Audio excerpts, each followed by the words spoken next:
Baik, perkenalkan, saya Anggi Saputra dengan NPM 181502155, mahasiswa jurusan Teknik Mesin, program studi S1 Teknik Mesin. Dalam kesempatan kali ini, saya akan menyampaikan sebuah video presentasi dengan penyampaian materi komponen dasar elektronika dalam mata kuliah pengantar robotik. Dimulai dengan resistor. Resistor merupakan komponen elektronika yang didesain untuk mengatur tegangan listrik dan arus listrik yang berfungsi untuk membatasi jumlah arus yang mengalir dalam suatu rangkaian.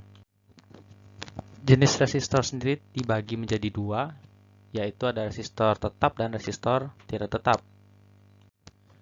Yang pertama ada resistor tetap. Resistor tetap merupakan resistor yang nilai resistansinya tidak dapat diubah atau tetap. Resistor jenis ini biasa digunakan dalam rangkaian elektronika sebagai pembatas tegangan maupun arus dalam suatu rangkaian elektronika itu sendiri. Lalu resistor tidak tetap, yang merupakan resistor yang nilai resistansinya dapat diubah atau diatur sesuai dengan keinginan. Resistor ini sendiri biasa digunakan dalam rangkaian elektronika sebagai pengatur tegangan maupun arus dalam suatu rangkaian elektronika. Di bagian sebelah sini terdapat gambar resistor beserta dengan jenis-jenisnya dan simbol-simbolnya. Mulai dari resistor yang jenisnya jenis resistor umum, resistor potensiometer, resistor yang lain-lainnya dan sebagainya. Lanjut ke komponen kapasitor. Kapasitor adalah komponen listrik yang digunakan untuk menyimpan muatan listrik yang tersusun dari dua keping atau dua lembaran penghantar yang terpisah yang menggunakan isolator listrik dengan dua muatan, yaitu muatan positif dan negatif. Dapat kita lihat di gambar di bawah ini ada berbagai jenis kapasitor, di antara kapasitor dari bahan keramik, dari bahan polyester, bahan kertas, bahan mika, bahan elektrolit, dan bahan tantalum dengan beserta jenis-jenis simbolnya. Lanjut ke komponen berikutnya, yaitu ada dioda. Dioda adalah komponen aktif dua kutub yang pada umumnya bersifat semikonduktor, yang memperbolehkan arus listrik mengalir ke satu arah dan menghambat arus dari arah yang sebaliknya. Dioda dapat disamakan sebagai fungsi katup di dalam bidang elektronika.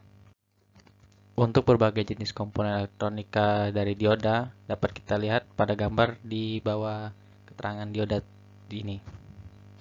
Komponen elektronika berikutnya ialah induktor. Induktor adalah sebuah komponen elektronika pasif yang dapat menyimpan energi pada medan magnet yang ditimbulkan oleh arus listrik yang melintasi induktor itu sendiri. Kemampuan induktor ini untuk menyimpan energi magnet ditentukan oleh induktansinya dalam satuan Henry. Induktor sendiri memiliki jenis, di antara jenis induktor yang memiliki nilai tetap dan juga induktor yang bisa diatur nilainya atau induktor variabel. Untuk contoh gambar dari induktor ini bisa kita lihat pada slide yang tertera. Selanjutnya ada komponen transistor. Transistor adalah alat semikonduktor yang dipakai sebagai penguat, sebagai sirkuit pemutus, dan penyambung arus atau switching, stabilisasi tegangan, dan modulasi sinyal. Pada umumnya, transistor memiliki tiga terminal, yaitu basis, emitor, dan kolektor. Berbagai jenis transistor yang sering digunakan pada berbagai macam rangkaian elektronik, diantaranya adalah jenis transistor bipolar, transistor JFET, transistor MOSFET, dan transistor UJT. Dan komponen berikutnya ada IC, ya Integrated Circuit, atau dalam bahasa Indonesianya sirkuit terpadu adalah sebuah komponen dasar, merupakan komponen gabungan yang terdiri dari resistor, transistor, dan lain-lain sebagainya. IC ini merupakan komponen yang sering dipakai sebagai otak dari peralatan-peralatan elektronika. Kegunaan IC ini sangat banyak sekali, di antaranya sebagai komponen pendukung dari perangkat-perangkat yang beroperasi secara otomasi. Demikian penyampaian presentasi mengenai komponen-komponen dasar elektronika ini. Semoga bermanfaat dan terima kasih.